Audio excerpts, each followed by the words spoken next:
Okay, it looks like everything's working, I think. So we're good to go. Welcome back, everybody, to episode 3 of Through His Eyes. I am Gunnar Ellsworth. Should have a pretty fun discussion tonight about a few diverse topics, but thanks so much for being here. Just as a kind of an intro, just going over the last video, I thought there were some great things discussed, and we actually had one commented question from Capable Jungle 55, and he asked about USAID. And since he's the only comment that I've ever received, we will be spending some time talking about that today. I'm going to summarize it for people who don't know what it is, and then we'll kind of get into the pros, cons, maybe, and then especially what Christ would think of it. So we'll talk about that today. And then let's see here. Yeah, I think that's everything. Sorry, I almost forgot. Happy Martin Luther King Day. It was a great, day off a little bit for everybody, and shout out Martin Luther King for that. I remember as a kid, it was a great way to get us to love Martin Luther King and what he stood for, because we all got a day off school, and any kid knows that that's kind of the best thing ever. So we appreciate that for many reasons, Martin Luther King, but we love the day off school. So anyway, I'm graduated now, so that didn't really benefit me a ton, but it is nice to get the day off work for any, corporations that do celebrate that holiday. And that's going to be our other topic, is Martin Luther King, what he did, protesting, because that's kind of a hot topic right now, the benefits, maybe how it should be done, and a few topics of that nature. One other thing is one of my friends was telling me that my background is boring, it's just white. And so I got a lamp, and we'll be adding more stuff to the background. If anyone is good at doing that kind of stuff, or like lighting, background, that kind of stuff, feel free to drop a comment, help a brother out. I'm not good at that stuff. It was my first time doing something like this. So anyway, feel free to help out if you do have that. Great. And then back to, same disclaimers as before. I just have to say at the start of every video, I don't want to get in trouble with YouTube or anything like that, even though, no viewers, but, it is something that I want to be careful of. Don't represent any political organization, political party, or religion. Whether or not I'm affiliated with them or I support them, I'm not, I don't represent them. My opinions aren't their opinions necessarily.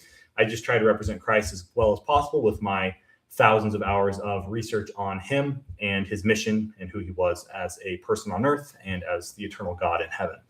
And then let's see here. And then the other thing is, obviously, nothing I say should ever incite violence. We're talking about protesting today, and so I definitely want to make sure that there's no, not that anything I say is going to be extra provocative, but never take someone's words on the internet and let it lead you to violence. Let's just say that. Just that's as a general principle. Want to avoid that. I'm shaking it. Okay. Okay. Oh, and then the other thing, feel free to like the stream if you ever do catch it, maybe after the fact. Always, I love people to subscribe so they can see when I'm going to go live. It is going to be Mondays and Thursdays, 7:30 p.m. MST every single week, like clockwork. I don't plan on missing any streams. It was one of my New Year's resolutions to do, 100 episodes in 2026. So that evens it out perfectly. So anyway, if you ever are wondering when I'm going to go live, just remember it's Monday or Thursday at 7:30. And then also, if you do have any questions, please comment. I love new topics to talk about. I love doing research based on topics if I don't quite know enough about them. It's fun for me to research both the political and religious side of topics, based on, religious texts, and then also, the news, things like that. So feel free to, reach out with any questions like Capable Jungle 55 had about USAID, and I'll definitely make sure to cover it. Eventually it might get, if it ever does get that there's too many, then I won't be able to cover everything. But for now, if you comment, probably a 99% chance we'll talk about whatever you comment about, unless it's stupid. So, okay, let's get into what we're actually talking about today. So first topic is going to be USAID. And I don't know how many people know about that, but that's kind of a hotly debated topic, especially the last couple of years, because the political parties are very split on their opinion of USAID and the benefits and the downsides of it. And so I feel like that's fitting to talk about now. And then protesting, obviously, because of Martin Luther King Day, will be our next topic. I'll try to spend some pretty thorough time on each. So just for those of you, quick summary, you can skip this if you already know what USAID is, but basically it's the government's primary agency for foreign aid and development assistance. It was created in 1961 by President John F. Kennedy during the Cold War. And the main purpose of it seemed, was to counter Soviet influence. Obviously, the Cold War was not necessarily like a war that we were actually fighting, but it was more of a war of ideas and kind of scary, threatening type of war. And so we were trying to do whatever we could that wasn't actually shooting people to counter the Soviet Union. And so that's why this kind of came to be, to influence economic development and political stability abroad in countries that we like or are in alliance with, to try to just buoy the world up and protect them from communism at the time, which I think was a noble endeavor in that instance.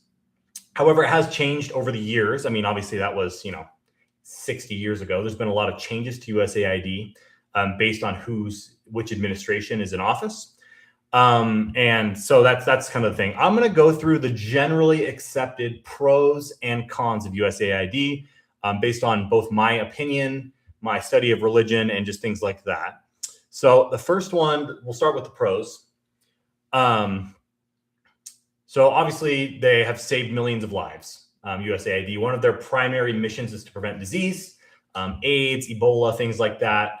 And so we have, helped, and obviously in food and water and things like that. Does disaster relief. If there's a hurricane, so there's a lot of good there. It does a lot of good humanitarian work.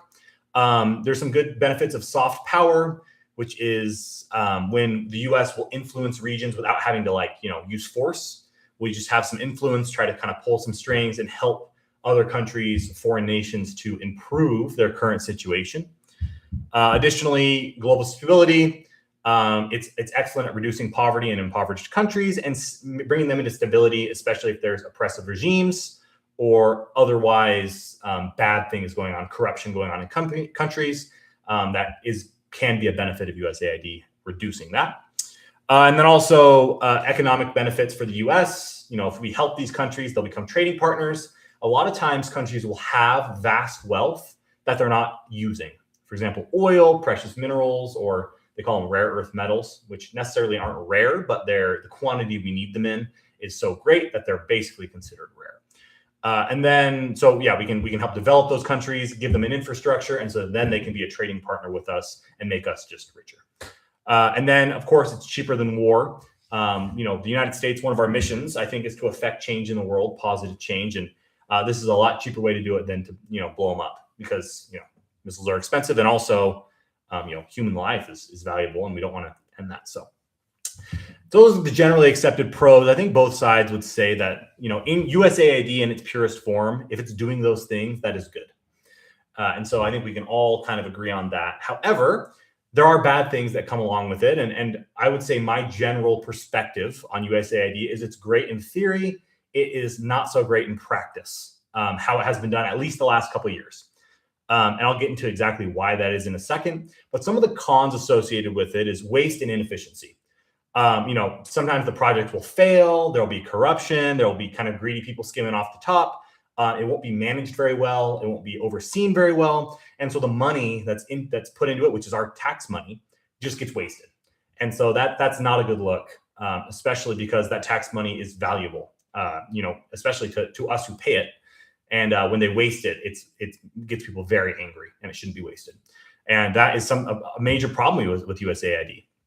Political interference, we want that soft power in foreign nations to help them, but sometimes we become the oppressor in other countries. Sometimes they would have been able to work it out. It would have been a little bit of struggle. They would have been able to work it out.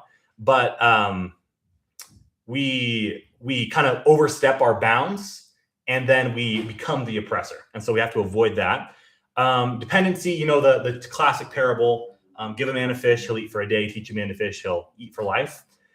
I think USAID has done too much giving a man a fish. We just give them food and give them water, which is good overall, but it's not sustainable. What if we miss a shipment, or, something happens and something changes? These people are going to starve because they don't know how to get their own food. And so I think USAID has been kind of a lazy approach to providing benefit to foreign nations. because we just give them stuff. We just basically throw money at the problem. We're not teaching them. And that's just not sustainable. Regime support, sometimes USAID has maybe accidentally, we won't go conspiracy theorist. Sometimes they support bad regimes on accident. They give these countries money, and then it either gets stolen or they accidentally give it to the wrong people, and it increases the corruption. And so when there's not enough oversight and management, that money can actually be used for nefarious purposes when it's not given correctly. Oh man, someone's in trouble. And then, of course, America, there's tons of critics of it because we're giving money to other countries and America sucks. That's what they say. They say we're giving money to other people and we're not even, our country's crap. And I wouldn't agree with that. I think we are still the wealthiest, most powerful country in the world. And I wouldn't say our country's crap. There are definitely some ways that money could be used in the country. And I think that is a good endeavor to try to fix America. But I'd say it's our duty, especially as Christians, to help others, to help our neighbor, love our neighbor. But we have to do it correctly, but it's definitely a good thing overall. And so I don't think USAID, just nothing like it, total isolationism, but there's some changes that probably need to happen. And one of the reasons why I say this, I had an internship at Boeing, the airplane company, basically the only American airplane company. The biggest competitor is Airbus, and they're going to be, obviously a foreign airplane company. Not that that's bad, but Boeing is the big airplane company. I worked there for a few months, and I really liked my time there. I learned a lot. It was an internship, great internship program, and one of the best. I have nothing but respect for Boeing. But what I saw is a giant company that is impossible to manage. The CEO got fired while I was there. That was actually kind of crazy, but it didn't change anything, because when people recognize when things get too big, you lose control of it. Also, when a company goes public, they also lose control, because now there's other people who are invested. Let's say if I own a company, I'm the only person who's invested. I make all the decisions. But if someone else owns half my company, now I have to split my decisions with them. And then now 50 people own the company, or 1,000 people own the company. And it's really hard to consolidate and stay on the right mission that you want, and to avoid corruption, because there's so many moving parts. And I'm not saying there was corruption at Boeing, but I could just see if someone wanted to be corrupt, it would be just easy to do so. And so that's what I think happened with USAID. It got so big and so spread out and so mismanaged that it was easy for corruption to seep in, and it was hard to notice it and correct it. And so that is my main issue with USAID, not the principle of it, but how it became what it became, especially in the last 2 or 3 years. And because of that, and I think rightfully so, it's been shut down with this new administration. It's basically been totally obliterated, USAID. And while I think that getting rid of help for other countries is definitely a bad thing, how they were doing it was bad. It was wasting money. There was too much corruption. Sometimes we were going against our interests because of mismanagement, not enough oversight. And so that would be my general consensus on USAID. Based on my experience at Boeing, I can see how that could lead to corruption, because it was so big.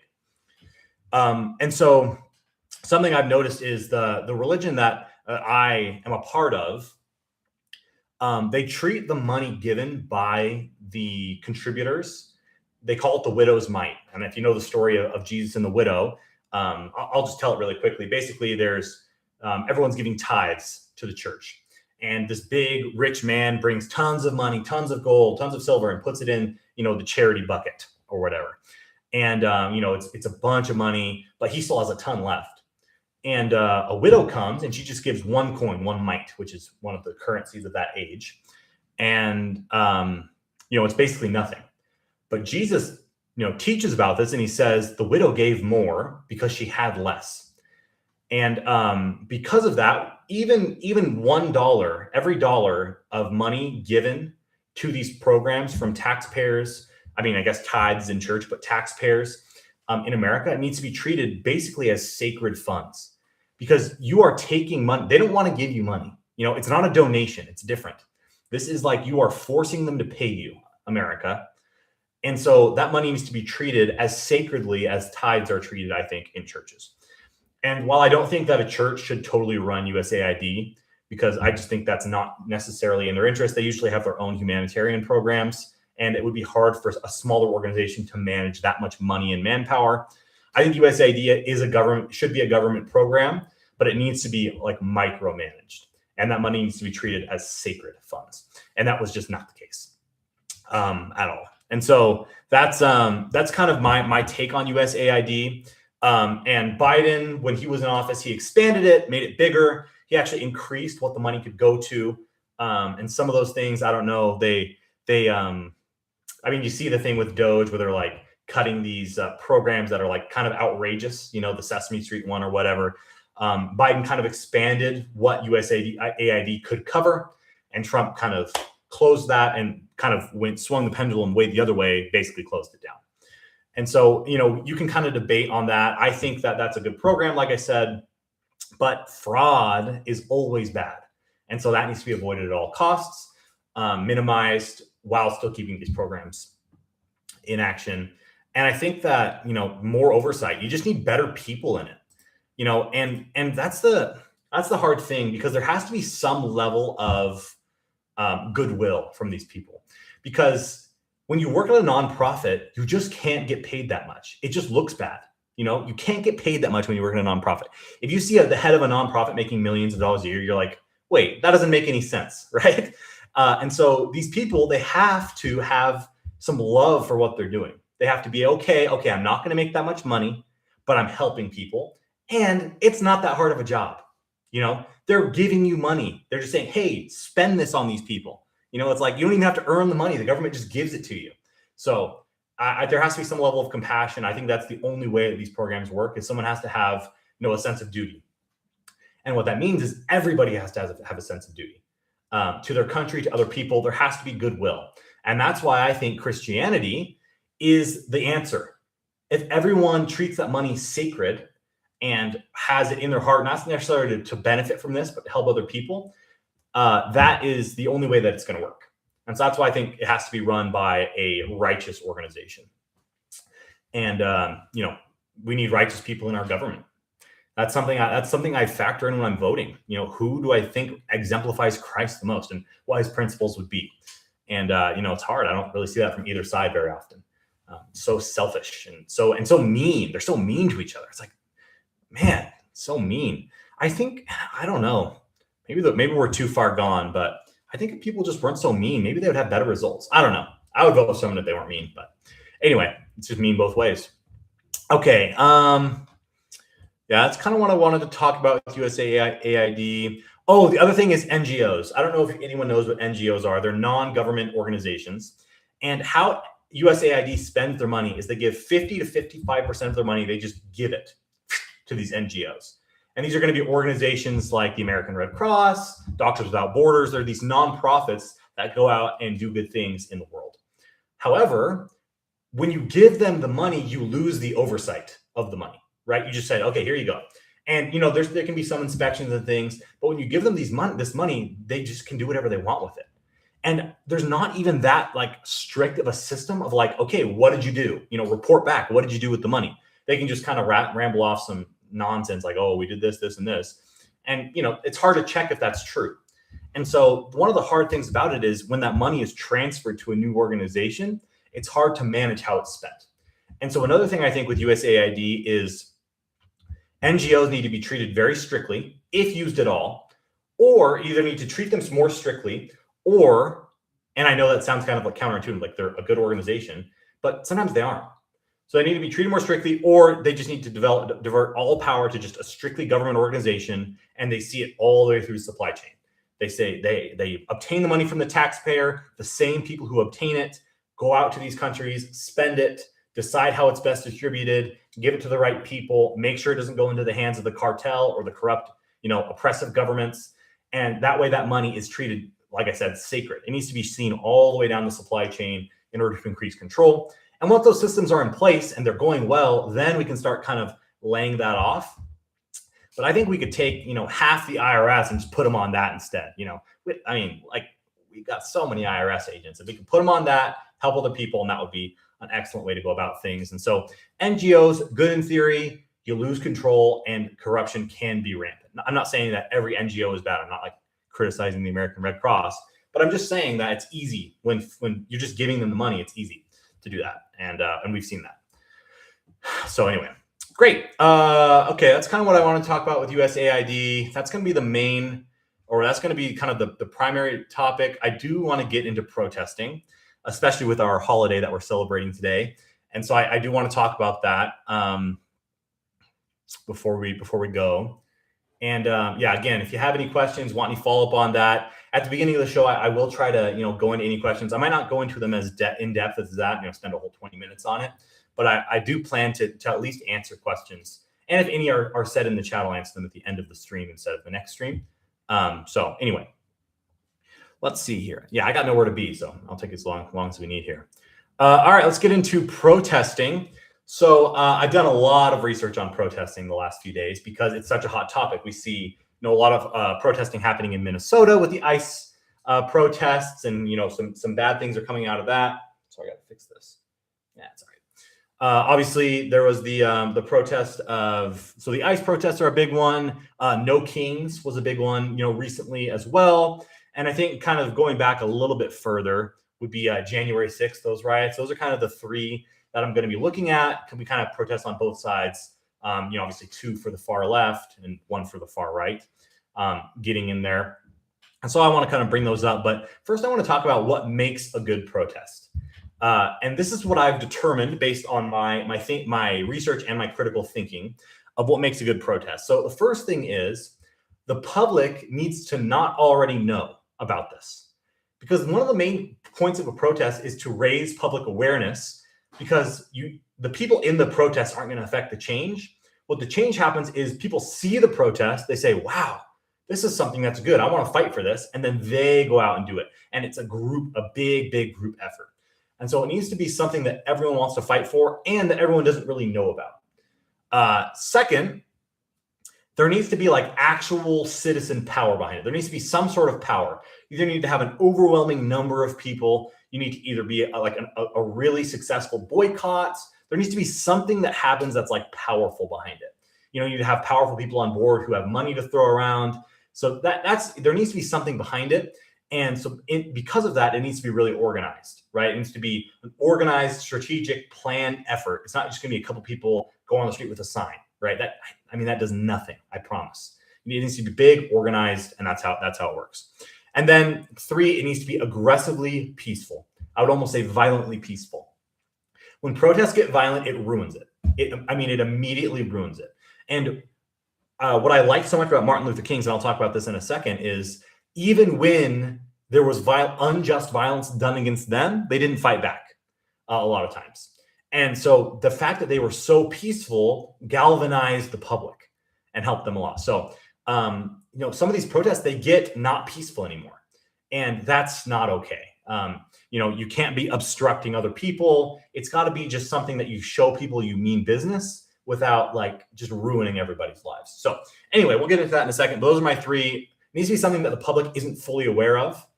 There needs to be really real power and organization behind it, and it needs to be extremely peaceful. No violence at all, because that's what's protected under the First Amendment is peaceful protest, not violent protest and looting. So that's obviously something that needs to be avoided. I think the best protest of all time is Baltic Way, and obviously I want to focus more on American politics on this show here, but I think that's the best one. And honestly, when you look at protests as a whole, the ones in America are kind of lame compared to the ones overseas, because people overseas are dealing with actual oppression. It's real, they're literally dying, and they can't talk, and they can't practice religion, and they can't gather. These are real oppressive governments. Say what you will about America, but we've had a lot of freedoms. The freedom of speech has always been protected since the dawn of our country. The freedom of religion, assembly, press. Right. These are the things that are the basic human rights that America always stands for and protects. And so that is why I think the foreign protests are typically more exciting to me. And the Baltic Way is a huge one, a giant chain. They formed a giant human chain and did a giant march. And the number of people was astounding. And they were protesting. It's hard. I can't always remember everything. I had something up on here. Sorry, 1 second. They're protesting independence from the Soviet Union. Yeah, 2 million people formed a 675-kilometer human chain across multiple countries, linking their capitals to protest Soviet occupation. I mean, that's awesome. I mean, that's visible. It's organized. I mean, they all made a human chain that's organized, that's powerful, an overwhelming number of people. And it was something that not the world didn't necessarily all know about, like the general public. Obviously, if you're really into politics, you would have known about the Soviet oppression, right, in this time. But for just the general public who don't really follow politics as much, they didn't know. And so it was that, and then it was also peaceful. You know, there was no violence or rioting or looting or things like that. And so, yeah, that's an example, I think, of the best. I think it's the best protest ever, is that one. And then I would say the three best in America are going to be obviously the civil rights movement. I think that's the best American protest of all time, with Martin Luther King Jr., I Have a Dream speech, the bus boycott. I think that's far and away the best one in American history. Some other good ones, the only other two that I think were good at all were the Vietnam War, protesting that, and then also women's suffrage. And so kind of going into each of these. So the civil rights movement, this is going to be in response to the Jim Crow laws, segregation, things like that, led by Martin Luther King Jr., which is what we're celebrating today. And so basically there were a few things. They did a bus boycott where I think it was for a year, no one rode the buses. And that's a big hit. You know, that's something that you can notice. And so that to me shows power and organization. It's also legal. You don't have to ride the bus. You know, it's not illegal to boycott the bus system. And so I think it was very cool to me to see, you know, doing my research, that it was an organized effort by tons of people for an extended period of time. That was something that kind of hit the government where it hurts. Additionally, I think that while the general public knew that, you know, African Americans and white Americans were segregated during this time, I don't think the public knew how much it meant to them that they wanted that to end. And looking back now, we can see like, oh, well, anyone would do that, duh.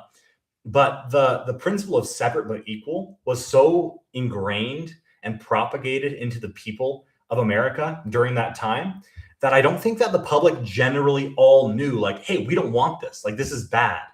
And so, and you see like some stuff on TV with like, you know, there's certain stories of people who know that. But I think this was a valid protest and valuable because it wasn't as well known as we think looking back.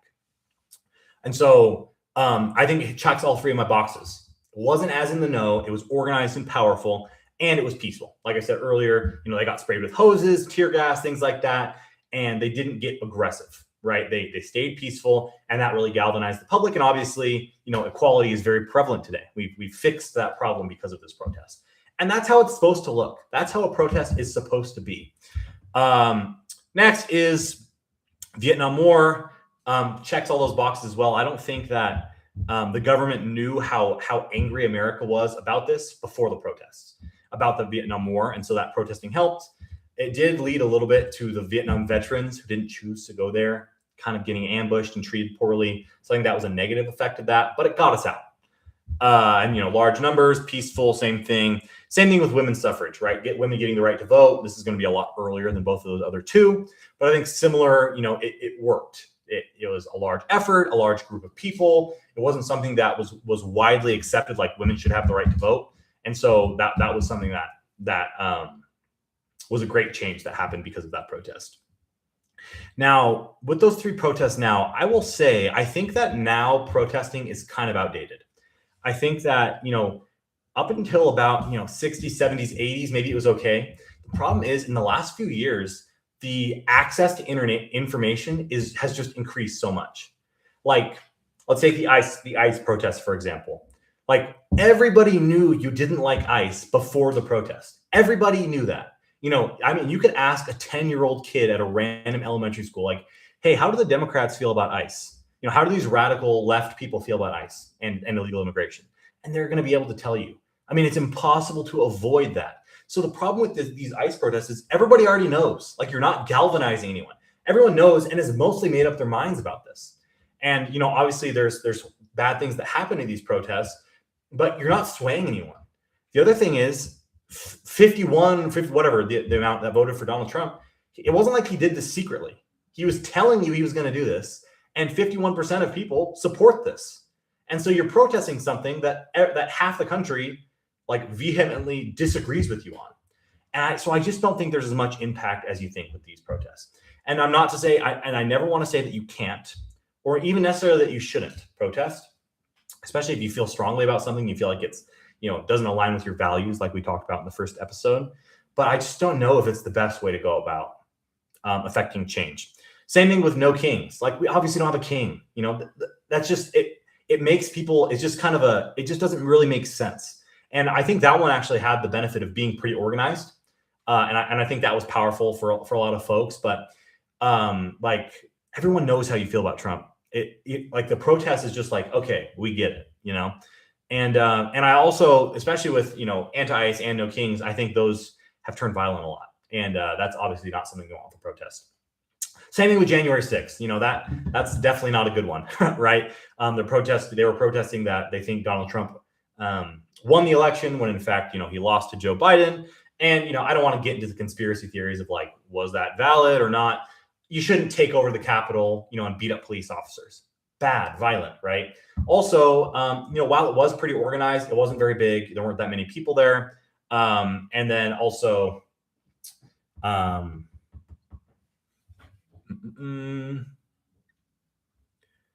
and then also, I think with how famous Trump was, and he's saying that like the election was rigged, like everyone knew that's what they thought, and they knew that's what the Republicans thought, and so I just don't think that was as necessary as they think for any of those three, and so that's why I think protesting is outdated because everyone just looks it up. They know how you feel, and there's not really much galvanization that can happen when people already know how you feel about it. It's just not as powerful. Now, it's not to say there couldn't be a powerful protest if it was done correctly. I think accompanied with a boycott, so it shows like real power. It could be good, but overall, I think there's better ways to do it. And this is going to be, I'm going to give you the secret sauce. I think this is how you can actually affect change.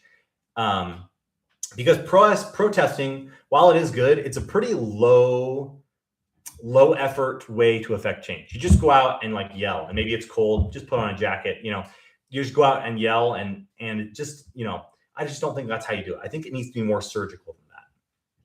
So my three-step principle for if you really want to affect change, if you're passionate about something, and the thing is, you can't do this for everything. So you have to pick something that you're passionate about. So for example, for me, I'm passionate about Christ, and I want to, my biggest change to affect would be to bring more people to him. I think that would solve all the world's problems if everyone was just, believed in Christ and lived his commandments and his principles.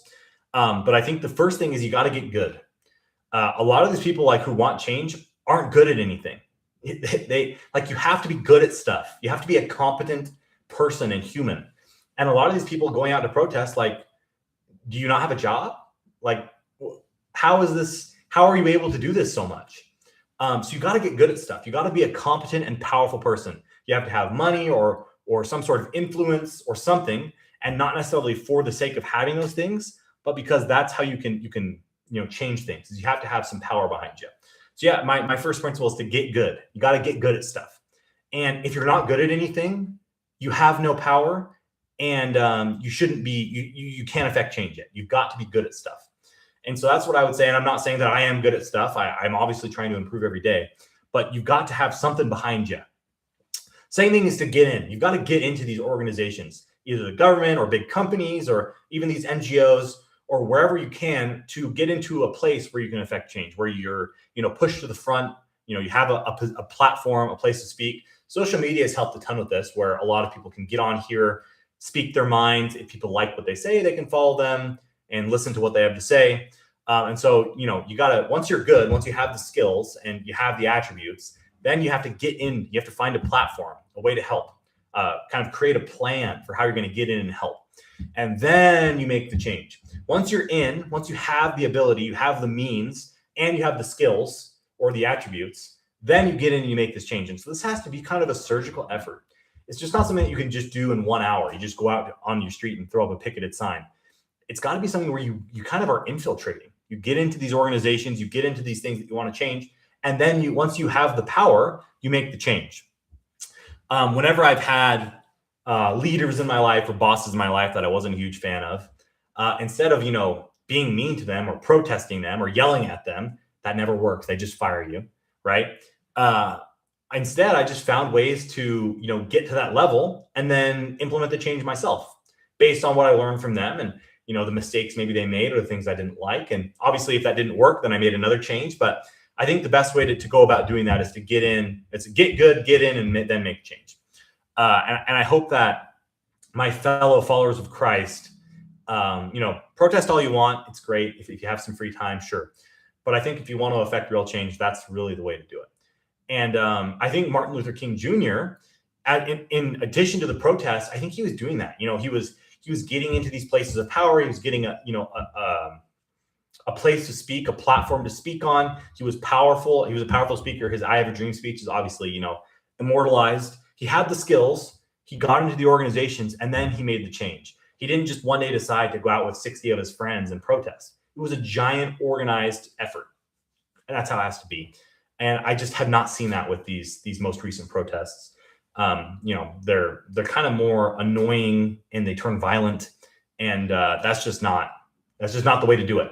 You're just making people mad. You're not really changing anything, and especially because you're advocating something that's unpopular. Most of America voted for this, and so anyway. And people can disagree with me all they want. If you have some rebuttals to what I'm saying, I would really appreciate it. I welcome all forms of comments or things like that here. But that's just my opinion, my take on it, trying to see through, Christ's eyes. I think, he never organized a protest, right? When Christ was on the earth, his protests were in his daily life. If he saw an injustice, he just stood up for it and he made the change. Like, he found things where he could affect change. Obviously he had, godly power to do so. But he made those changes on an individual level all throughout his life. And that's kind of how you do it. You have to do it surgically like that, where you make change within your stewardship, within the people that you can actually affect, instead of trying to go big and just making people angry. And obviously Christ did that, making some people angry. But it was different than just like random protests for things that you're not really going to galvanize the public about. And you also notice that he went out and he picked followers, a small group of followers, to help him make that change. He didn't just randomly pull people off the street. He knew who he wanted. He went out and got them, and he created a powerful unit to go out and make change. And obviously establish church. And that same church, that same organization, I believe, is on the earth today. That's what I follow, is Christ Church. Great. And I actually wanted to get into that principle of stewardship. Okay, we have a question. I'll answer that at the end. Let's see here. Last thing I wanted to talk about before I get into questions is going to be the principle of stewardship. And I believe we need to go on. We all need to implement this principle, is an in to out stewardship system, where you first of all have to help yourself, and then you can expand your ring and help more people. And that ring has to be expanded. You can't just solve all the world's problems before you've helped anybody, before you've helped yourself. And that's why I say this principle of, get good. The first person in your stewardship is yourself. In my opinion, you have to follow Christ, learn about him, and try to live his principles in your daily life. But also just becoming a more competent human, like I talked about earlier. That's your first ring of stewardship. Then you expand that. I would say your next ring out is your family. You have to make sure that you're taking care of your family. You're helping them. You're making sure that's a tight unit of people. And then you can start influencing your local community, your local schools and sports teams, things like that. Then you can expand to your city, and then it grows like that. And especially if you're not in a position of power over an organization or a location, I think that expansive stewardship is what you need to do. It's strengthen yourself, then strengthen your brother. The same as like when you're in an airplane and the airplane's going down, you put on your own mask, then you put on, and then you start helping other people. Because like I said, you have to be powerful in order to affect this change. And so I think that, that stewardship. And the other thing is, if you are about to go to a protest that you think may turn violent, it's irresponsible if you have children to go to that protest. I mean, as noble as your cause is, your duty first is to your spouse and your family. You've got to protect them first, and you can't be gone, right? And so you need to make smart, careful decisions to make sure you're taking care of yourself and your family first, and then you can turn outward. I mean, you're turning outward to your family first, then you can turn outward and help others in ways that don't sacrifice that family, because that's the most important thing that you can take care of. And so that's that principle of stewardship that I think is very valuable. Great. And I think that's all I wanted to talk about with both of those today. And we have one question. And the question, I don't know if you can see it, is how do protests make people angry as long as they're peaceful? And that's actually a really great question. You would think if a protest doesn't turn violent, why are people getting angry about it? And the unfortunate answer is a lot of times people have a different ideology than the protester. And if they're already set in their ways and they see the protest happening, it can make them angry. It's more of a selfish thing. These people are so locked in on what they believe that they view these peaceful protests as an affront to their beliefs, and that can make them angry. The other thing that makes them angry is when they kind of throw off the world, blocking traffic or ruining, the orange oil people in Europe. They destroy paintings and, like those kind of things where they're, destroying things or breaking things or those kind of things. That's when people really get angry. And I would say it's less frequent that peaceful protests make people angry. I don't know if I said that. I would say it's much less frequent because I think people, in America especially, respect the right to assembly. And so I think the main angering part is when it's something that differs your ideology and you view it as an affront to what you believe in. I would say that's what it was. For example, with the No Kings, I think Donald Trump was offended because he didn't want to be called a king. And, that's kind of a little bit of a selfish thing. He's like, they're being mean to me, that kind of a thing. And that's why it made him angry, because he's, kind of a selfish and I would say a little bit of an immature individual. And that's why he would get frustrated, and other Republicans also followed him because some of them, just follow whatever he says no matter what. And so that's why I think that was something that kind of came up there. But I think overall, if we're really mature and, loving Christ-like humans, these violently peaceful protests wouldn't be something that makes us angry. We would just, say, okay, I don't agree with you. Do your protest as long as you're not ruining everybody's lives. That's totally fine. And now I know your opinion on this topic. So that would be my answer to that question there. And I think that's all the questions that we have today. And I think, make sure I didn't miss anything here.